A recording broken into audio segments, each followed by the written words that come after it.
everybody, this is Mrs. Bianchi, and I'm on the Bianchi Koes team, which is a grade 6 team at Laishakil Middle School. And we want to make sure you know where to go to find some of the information we're presenting to you. So if you just do a simple search and just put in, we call ourselves the Route 66ers, and that's a metaphor that we use to describe this long journey that we're going to be taking.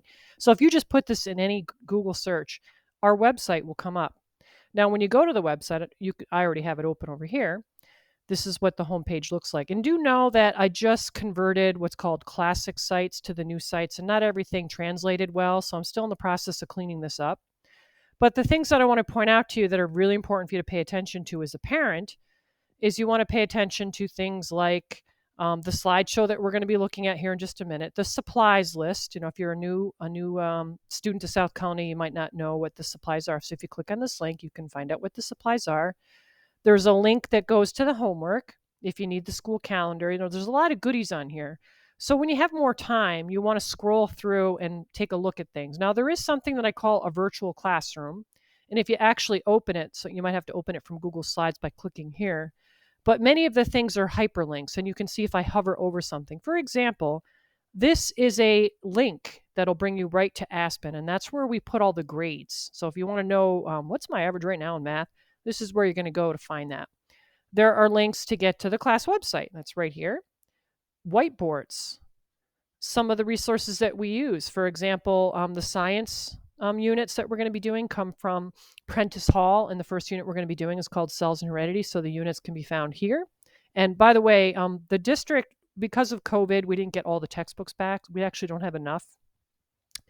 All the pages that students will need have been photocopied, and they are on the website, and they'll be made available when you click on the appropriate unit link. All right, so we would want to poke around in here to learn a few things, and then I also have something called a virtual hallway, which will bring you to different areas. There's a couple of floors to the hallway, so to get to the other floors, you have to navigate down here. So there's tech support. I'm going to try to put the cafeteria menu here and information about the cafeteria, stuff about the library. So if you click on the link, it'll bring you to another spot. These are all hyperlinks. So if it turns into a white hand, it's going to bring you somewhere else. All right. Now, as a parent, it's a really good idea to know what your role is when it comes to Google Classroom. Now, if you have an email in ASPEN as a parent, then I already sent out an invitation for you to join. You're not going to be joining as a student, but you'll be joining as a parent. And this video that you should watch, I want to say it's about 5 minutes in length, you just hit the play button. And it'll kind of give you a little bit of a heads up on how you'll use Google Classroom, because your experience as a parent would be different than that of your child. And the reason why is because there are privacy laws. Like there's some, I don't know if you know what FERPA is, but it's kind of the educational equivalent of HIPAA. So do watch that. And know that the slideshow that I'm going to be talking about also is here. So if you need to go back and look at stuff, you can look it up on here. And all kinds of goodies, including some links to things like the school calendar. Now up here, this is what needs to be cleaned up a little bit, because accessing grades, that's something that a lot of people get confused about how to access grades. So you would want to click here for more information. And in here, if you're not familiar with how to use ASPEN, and it's opening and loading, but if you're not familiar, I did post some videos in here that shows you the things that you need to pay attention to in ASPEN. So do explore this link right here. Very important that you check that out. All right, other things that you should check out. The ELA, since I don't teach ELA, Mrs. Koes teaches ELA. A lot of these units don't apply anymore. This is when I did teach ELA, but it's not to say that some of these things aren't useful. The things you really want to pay attention to are, under math, there's a subheading called iReady Math Units, and the unit that we're doing right now is Unit 1. This is the beginning of the year. And if we click on this, it'll bring you to all the goodies that you need for Unit 1. And the student resources can be found here. Now, these are all also hyperlinks to the different pages that we use for the first week of school. But if we click here, that also has the same hyperlinks. I'm going to try to add one of these for every unit. Now, we changed our textbook company. We used to use something called Go Math. Now we're using Curriculum Associates, and the order of everything is all changed. So if you do see something called Math Tutor, just know that that does apply to the old curriculum, the Go Math. I'm going to be trying to add things to this constantly. And if there's a video that's appropriate, I'm going to try to add it here. But anytime you see WS, that means it's a worksheet. And if you see GF, that means it's a Google form, which means it's a digital form that students fill out. And when they do click on it, so I'll just click on this one as an example, it's better to open these from Google Classroom because that way it'll automatically mark the student as done upon completion. So the student would want to first make sure that they're logged in as themselves. And if, let's say, a sibling happens to be on the computer, we would switch to the account that applies. And then if there are videos, which I have a tendency, especially for difficult content, I do have a tendency to put videos in there that should be watched. Now, a good strategy for students that are confident, what I recommend is trying to do the questions without the video. And then if you're not confident, then you go back and watch the video. But if you have any lack of confidence at all, then of course it's recommended that you watch each and every video that I have posted. Now, upon completion, a student would hit the submit button. And by doing that, it also marks it done automatically in Google Classroom if you opened it from Google Classroom. But if you opened it from an external source, such as ASPEN or even the weekly agenda that we're going to be talking about, then it wouldn't mark you done, and you would have to go back into Google Classroom to mark it as done. All right, so you need to know about that. Let's get out of this, and let's go back to the Route 66ers page. The home page is a good place to get comfortable with. And you want to just look at all the pull-down menus. And again, I'm cleaning this up because it didn't translate well. A lot of things so there's calendar. You'd want to see which things have, like science, for example. There's all these sub pages for each unit. And it didn't put it, unfortunately, in the order that I wanted it in. It's sort of a little bit of a hot mess. But we'll try to organize this a little bit better as the year goes on. All right, so let's take a look at the slideshow. Let me see if I can hit this at the beginning here. All right.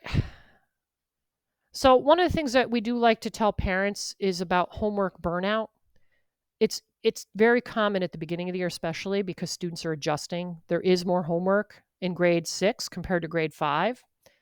So this video does explain it a little bit, but we do want to let you know that if your child experiences what I call homework burnout, then what we're asking you to do is on the bottom of the sheet, if it's a paper copy, then you would write on the paper the time that it was started and the time that the student reached their frustration level, and then sign it as a parent. And then you can put HBO, which stands for homework burnout, so that we know that you're aware that occurred. And there's a lot of research on this.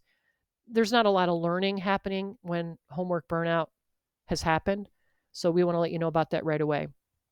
All right, so the team of teachers for this year, I'm Mrs. Bianchi, and I teach math and science for the team, and we do that in room 104. Mrs. Koes teaches the ELA and the social studies for the team, and she does that in room 103. Mr. Sitterly is our math lab teacher, and we have Mrs. Olson as our reading lab teacher. So we really have, I have to say, the folks that we have here listed, everybody is super experienced. I want to say that every single teacher has, pretty much 30 years or more of experience. So we really know what we're doing, and we're really hoping that the kids are going to have a great year with all of our experience. All right. So I already talked about the homework burnout. We already talked about the team page, but a way to get to the team page, there are many ways that you can get to it. There's a link on ASPEN. There's a link on the district website, but probably the easiest way to get to our team page is to quite simply just put in Route 66ers, abbreviated like this.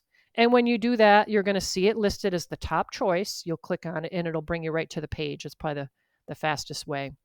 Another thing that we want to bring to your attention is we also have an ASPEN page. And how do you find it? While you're in ASPEN, this is grayed out, but you can kind of see on the side, they have, what are called pages.